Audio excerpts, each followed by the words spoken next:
Hola, mi nombre es Paulina Benard. Actualmente estoy estudiando en la Universidad Tecnológica de México en el modelo en línea. Estoy estudiando la maestría en diseño multimedia. La materia que estoy cursando es desarrollo de interfaces centradas en el usuario y a continuación presentaré mi entregable número 2. El primer tema es la evaluación de interfaces centradas en el usuario. Primero que nada es importante definir qué es la evaluación de la interfaz. Esta es realizar pruebas de la interfaz y valorarla desde diferentes características con el objetivo de mejorarlas, descubriendo errores o fallas para encontrar la manera de solucionarlos. Es importante realizar evaluaciones por cuestiones de mejoras al diseño, identificar problemas, como se mencionó, mejoras en la calidad y, si es el caso, seleccionar la mejor opción cuando hay varias formas de llevar a cabo una misma tarea. Hay varios métodos para la evaluación de interfaces. A continuación se presentarán el de inspección y el de indagación. Los métodos de inspección se utilizan para evaluar la usabilidad con expertos conocidos como evaluadores. Estos explican el grado de usabilidad de un sistema enfocándose en la inspección de la interfaz del mismo.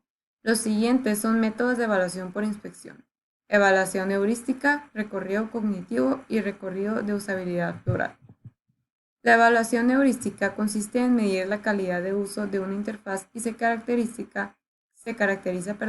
por enfocarse en inspeccionar los problemas.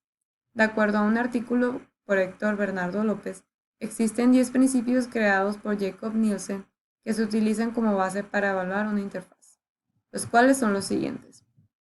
El primero es la visibilidad del estado del sistema. Los usuarios deben de estar al tanto de lo que sucede en el sistema durante todo el tiempo que lo utilicen. El segundo principio es la coincidencia entre el sistema y el mundo real, es decir, que los mensajes de información deben de ser presentados a los usuarios acorde a las prácticas del mundo real y de manera natural y lógica. El tercer punto es el control y libertad del usuario. El sistema debe estar diseñado de manera que si el usuario se equivoca, éste tiene la oportunidad de retomar su camino con facilidad. El principio número 4 es la coherencia y estándares. Se debe de mantener los mismos patrones en el sistema para que el usuario los reconozca e identifique que una acción siempre tendrá el mismo significado. El principio número 5 es la prevención de errores. Evitar que los usuarios sean capaces de cometer errores al diseñar interfaces claras. El reconocimiento antes que la memoria es el principio número 6, el cual consiste en que no se supone que el usuario deba de memorizar dónde se encuentra cada elemento de la interfaz, sino que deben de ser visibles o fáciles de identificar. La flexibilidad y eficiencia de uso es el número 7.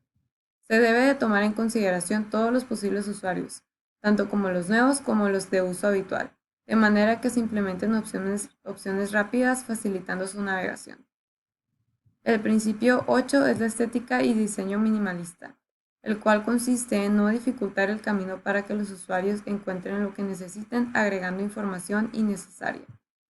El 9 es el ayudar al usuario a reconocer los errores, diagnosticarlos y recuperarse de ellos, mostrando de forma clara los mensajes de error e informar sobre el problema. Y el 10º punto es ayuda y documentación. Esto sucede si el sistema por su naturaleza puede llegar a ser complejo. Se debe brindar ayuda al usuario, la cual debe de ser fácil de encontrar y de entender.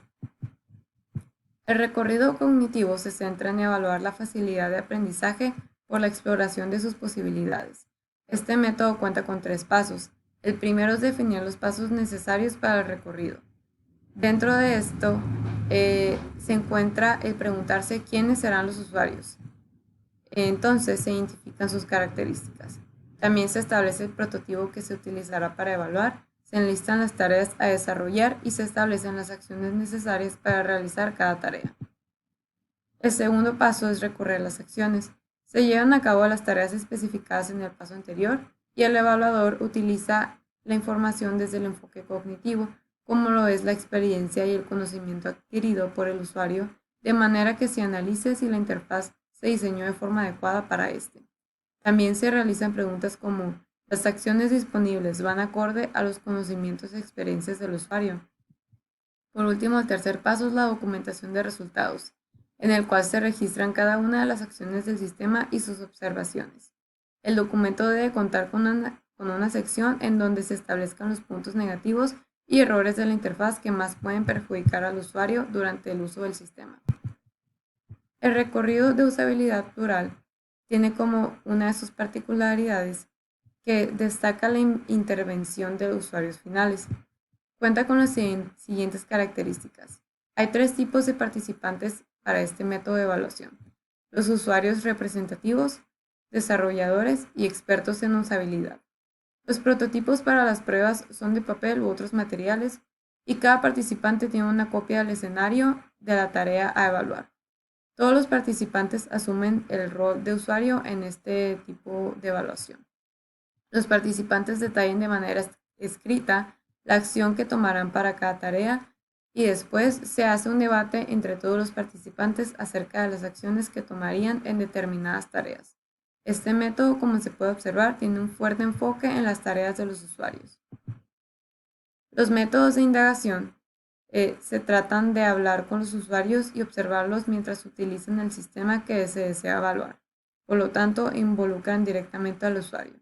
A continuación se hablará de los siguientes: observación de campo, focus group y cuestionario. La observación de campo se realiza en los lugares donde los hechos investigados se llevan a cabo. También se realiza con el objetivo de entender cómo los usuarios realizan sus tareas al utilizar un sistema, así como las acciones realizadas dentro de este mismo sistema. Los focus group es un método que permite conocer las opiniones de usuarios sobre un producto, en este caso una interfaz, y se realiza a través de una discusión grupal. Algunas ventajas de este método son la posibilidad de recopilar información importante y obtener ideas para mejorar el objeto analizado, así como ayudar a comprobar si el producto, en este caso la interfaz, es adecuado para los usuarios finales. Y también permite identificar los cambios que se le deben hacer al producto para optimizar la experiencia del usuario. Por último, tenemos el cuestionario, que es, de acuerdo al texto, métodos y técnicas de evaluación de interfaz gráfica de usuario. Es una técnica que estudia los usos y motivaciones de los usuarios y asimismo brinda la posibilidad de identificar las preferencias de las personas en cuanto a contenidos, momentos de conexión y familiaridad con el sistema. El segundo tema es el desarrollo de una interfaz centrada en el usuario. Primero que nada es importante definir qué es una interfaz de usuario, la cual se dice que es el punto de comunicación e interacción entre las personas y dispositivos, así como la manera en que se interactúa con una página web o aplicación. Y el diseño centrado en el usuario es un proceso de diseño iterativo que se enfoca en los usuarios y sus necesidades durante su desarrollo, de manera que se puedan crear productos en gran medida utilizables y accesibles. La importancia de diseño centrado en el usuario. El objetivo de un website es captar la atención del usuario y que éste tenga una buena experiencia utilizándolo. Las páginas que se desarrollan sin enfocar su diseño en el usuario son propensas a ser difíciles de entender y de navegar. Por lo tanto, es probable que los usuarios abandonen el sitio y que busquen un sitio que realmente cuente con un enfoque diseñado al usuario y sea fácil de navegar. También el implementar el diseño centrado en el usuario es una manera de identificar lo que sí funciona en una interfaz, lo que no funciona y el por qué sucede esto. También existe un proceso para un diseño centrado en el usuario. Si un producto, en este caso la interfaz, no se realiza de acuerdo a las necesidades de los usuarios finales, es probable que no funcione, como se ha mencionado anteriormente. Dentro del proceso para un diseño centrado en el usuario está el especificar el contexto de uso.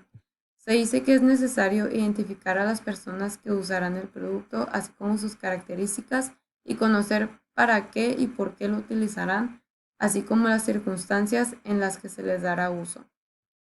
También es importante definir los requisitos, es decir, establecer cuáles son las expectativas de los usuarios finales respecto al sistema a desarrollar, así como las expectativas de las empresas o organizaciones a las que va a pertenecer la interfaz. También dentro del proceso está el desarrollar soluciones de diseño. En esta etapa del proceso se pueden incluir desde el prototipo en papel hasta el prototipo final, ya que incluye interacciones. Y también se encuentra la evaluación del diseño. Las evaluaciones que se realizan antes de lanzar un sistema deben de ser elaboradas con los usuarios, de modo que se pruebe su funcionalidad y se identifiquen sus posibles errores. Por último, tenemos los elementos clave para el diseño centrado en el usuario. El usuario debe tener el control de la situación. Este debe de empezar las acciones y tener control sobre las tareas. También debe identificar la manera en que sus acciones influyen en el sistema y la interfaz debe de ser intuitiva para este mismo. También es importante el que debe haber consistencia en el sistema. Con el fin de que sea fácil de usar, el sistema debe ser consistente, de manera que las tareas deben de ser fácil de aprender para el usuario. El diseño debe minimizar los riesgos que puedan surgir por acciones involuntarias de los usuarios. Dentro de los elementos clave está la retroalimentación. Esto quiere decir que el usuario debe tener una respuesta inmediata a la acción que ejecute utilizando el sistema. Y este debe de comunicar en qué estado se encuentra. Algunos ejemplos de esto es los anuncios de cargando, subiendo archivo, actualizándose, entre otros. También el usuario siempre debe de ser el centro, es decir, realizar las evaluaciones necesarias para que el desarrollo de la interfaz sea la adecuada para el usuario final.